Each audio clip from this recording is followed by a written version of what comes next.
Pozdrav svima, moje ime je Irena.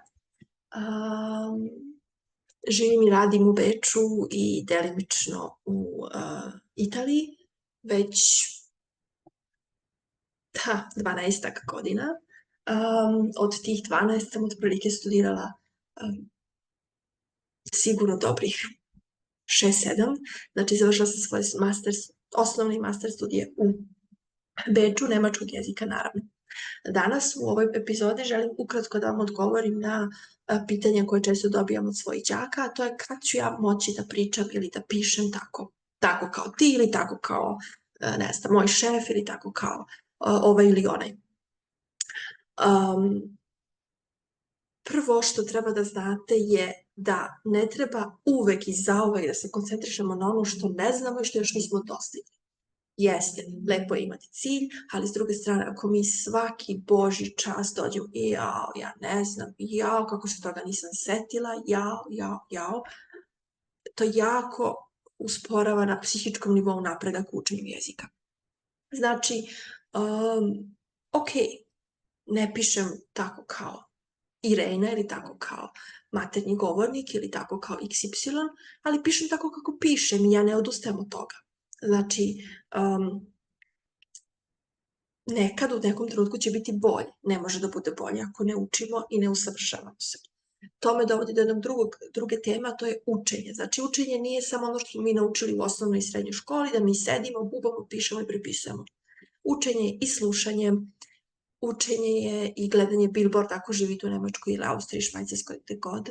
Znači, učenje je prva stvar koju učimo je da uđemo u prodavnicu i da gledamo šta piše tamo. Znači, ti sastojci, proizvode koje mi kupujemo, stvari koje nas zanimaju i tako dalje. Znači, prva stvar, ne koncentrišemo se na ono što ne znamo, nego se koncentrišemo na ono što možemo. Ako je u ovom trenutku ono što mi možemo da kažemo Guten Tag mit Karte bitte, onda ćemo to da koristimo svaki božji dan. Pa će onda to Guten Tag mit Karte bitte da postane jednog dana i Danke und schönen Tag, lep dan, pa će to lep dan da postane jednog dana ja vama želim lep dan, ich wünsche Ihnen einen schönen Tag noch, pa će to jednog dana da postane nešto malo više i tako dalje. Znači, ako u ovom trenutku taj mail koji mi možemo da napišemo sadrži jednu rečenicu od 5 reči, mi nećemo zbog toga ne poslati taj mail, nego ćemo mi taj mail da pošljemo takav kakav je. Pa kada nam taj neko odgovori, onda ćemo mi da vidimo šta nam je on odgovorio u tom mailu i šta mi od toga možemo da uzmemo za sebe. Znači, kada mi učimo da pišemo recimo neki mail, mi vidimo da u svim knjigama piše Liebe Grüße, ako nekoga poznajemo, ili mit freundlichen Grüßen, ako smo malo više učtivi i formalniji. Međutim, ja pišući mnogo mailova vezanih za privatni život, za poslovni, za prevođenje, uz mnogo klijenata, sam shvatila da se posle koristi i beste Grüße i schöne Grüße i mit freundlichem Gruß u jednini u Švajcarskoj i freundliche Grüße također često koriste u Švajcarskoj, znači bez ovog mit.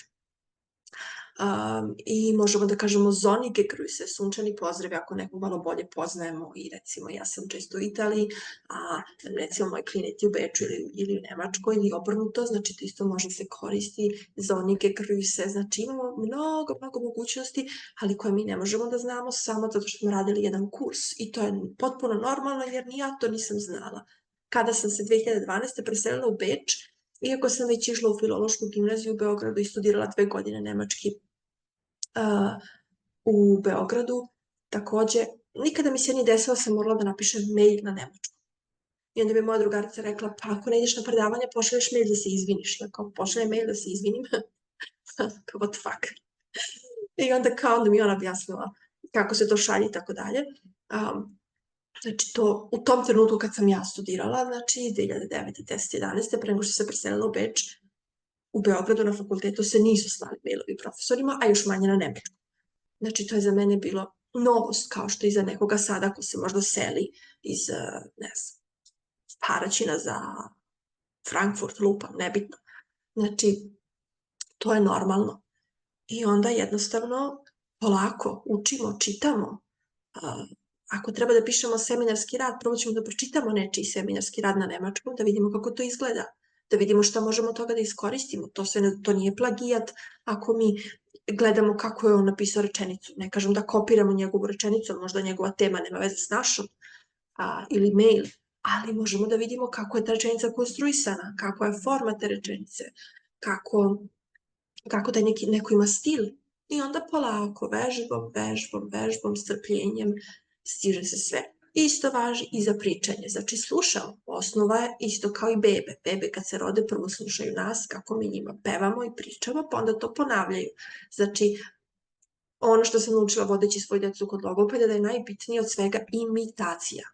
Znači, isto tako ako treba da pišemo, odnosno da pričamo, izvinjavam se, slušamo što će da nam kaže ta kasirka, šta će da nam kaže šef, šta će da nam kaže kolega.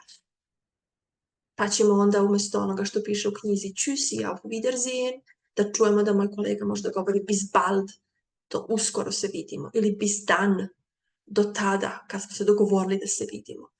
Itd. Ovo su najbanalniji, najosnovniji primjeri, ali se taj princip učenja i rada koristi i za veće nivoe i tako dalje.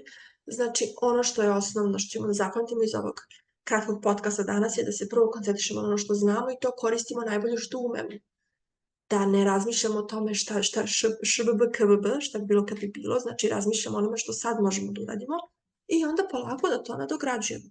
I naravno, nema odustajanja. I jasno je meni da ako nešto u čemu niste možda dobri, da ćete to da izbegavate. Kao, nisam baš dobar na, da zovem telefon, nekoga možda me neće razumeti ili možda ja neću razumeti, pa šta? Ako zoveš neki kunden servis, korisnički servis, samo zaklopiš telefon i pozoveš opet, odgovorit će ti neko drugi.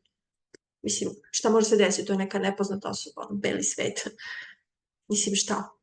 Znači, nema tu nekog straha. Naravno, jasno je da ako nečemu nismo dobri, ne želimo to da radimo. Ali u ovom trenutku se radi nečemu što mi moramo da prevaziđemo sebe da bismo mogli da funkcionišemo u inostranstvu.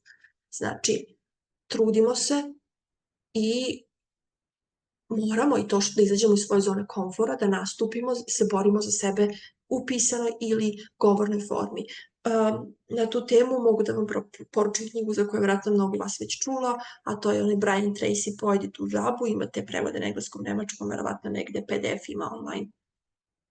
Gratis da se skine na internetu ili šta god. Za one koji baš žele da se pozabave tom temom izlaska iz zone komfora, odnosno rađenja onoga što nam se baš ne sviđa i to što nam se ne sviđa zvaćemo tom nekom žabom koju moramo da pojedemo prvo, pre svega ostalog. A ono što nam lakše je da ostavimo za kasnije, to je kao ukratko poenta te priče, te knjige. Tako da, znači, još jednom želim da vas okuražim, ohrabrim da se koncentrišete na ono što dobro znate, da to koristite, radite i da ne brinete, da jednostavno ne odustajete i da će svakako